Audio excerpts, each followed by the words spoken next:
Salut les amis, nous sommes le lundi 1er décembre.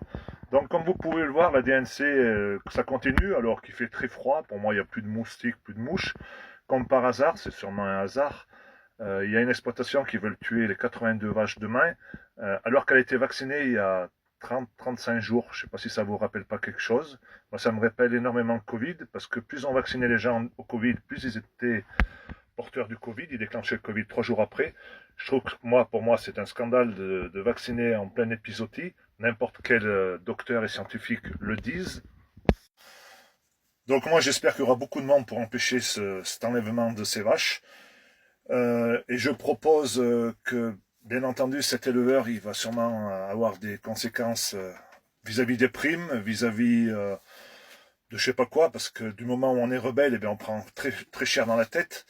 Donc, moi, je propose que les syndicats qui touchent énormément d'argent public de nos impôts, eh bien, qui viennent en aide aux éleveurs qui vont refuser déjà la vaccination et refuser l'abattage. Donc, suite à la vaccination, j'ai plusieurs éleveurs qui me contactent parce qu'ils ont des problèmes sur leurs animaux. J'en avais eu un il y a quelques temps de Belgique, il avait eu beaucoup d'avortements.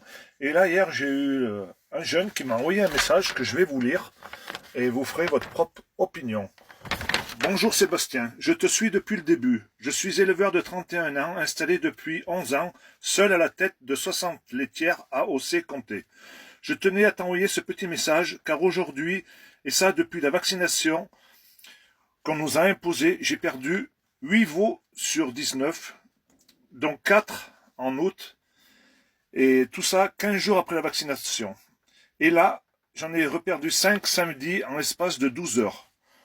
Mon veto m'a trouvé rien, me trouve rien au niveau de cette maladie, mais après plusieurs autopsies, on a vu que c'était des attaques au niveau du cerveau. On attend encore des résultats de prise de sang et du cerveau, mais en aucun cas ils remettent en cause la vaccination. Je ne sais pas si tu as déjà eu des remontées de ces informations. J'ai été contraint à faire ce vaccin, car sinon on me menaçait de tuer mes vaches alors que j'étais contre. D'ailleurs, mes vaches sont en pleine santé parce que je ne les ai pas vaccinées pour la FCO ni pour la MHE.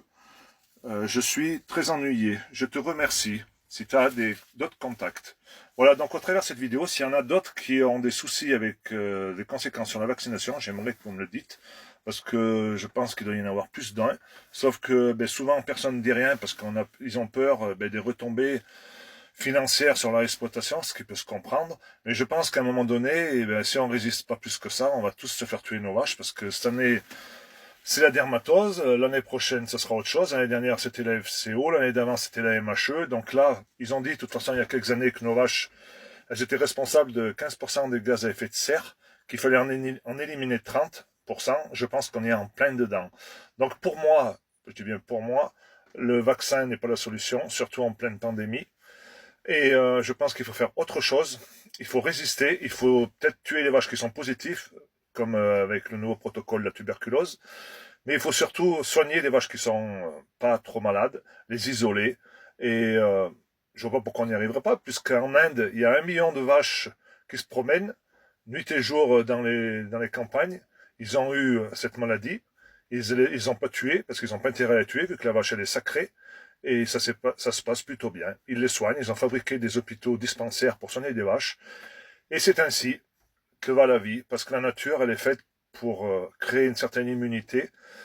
Et ça se fait automatiquement au bout d'un certain temps. Je ne dis pas qu'au début, il n'y a peut-être pas des soucis, mais après, une fois que les vaches sont immunisées, eh ben, tout va rentrer dans l'ordre. Comme c'est tout rentré dans l'ordre avec la FCO, pourtant je vous garantis que ça a fait des ravages avec les moutons. Et ceux qui n'ont pas vacciné, ils s'en sont sortis aussi bien que ceux qui ont été vaccinés. Même mieux, parce qu'ils n'ont pas eu de conséquences sur la perte, sur les agnelages. Bon les amis, on continue le combat. Plus que jamais, là, je vais préparer ma vidéo que je dois rendre mercredi pour continuer le concours de Mister 2026. On va essayer d'aller jusqu'au bout, pour porter encore plus la voix de la résistance, parce que là, on voit qu'il y en aura de plus en plus besoin, et je vois que de plus en plus, ça se réveille. Donc on va peut-être y arriver au fur et à mesure. Allez, la bise!